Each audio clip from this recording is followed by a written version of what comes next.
In this video, I will show you how to remove the WhatsApp button from your Facebook page. The WhatsApp button can be helpful for some businesses, but you may prefer to have it removed for various reasons. Maybe you want to use a different messaging app or just keep your page simple. Whatever your reason is, I'll guide you through the process step by step. To get started, open up the Facebook mobile app.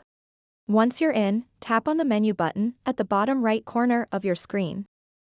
Next, tap on the downward arrow button, which allows you to switch between different accounts and pages. From here, select your Facebook page. Now that you're on your Facebook page, tap on that same menu button again, located at the bottom right corner. This time, select your page name displayed at the top of your screen. Next, tap on these three little dots. Here, find and tap on the Edit Action button. In this section, you'll see various action buttons linked to your page. Tap on Edit buttons. Next, find an option called Send WhatsApp Message. To remove this feature from your page, simply uncheck or remove the checkmark next to this option.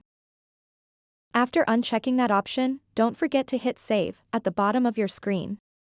This ensures all changes are applied successfully.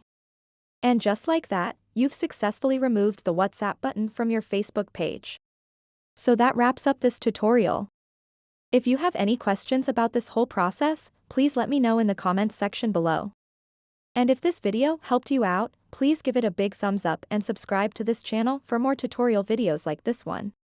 Thank you so much for watching and have a good day.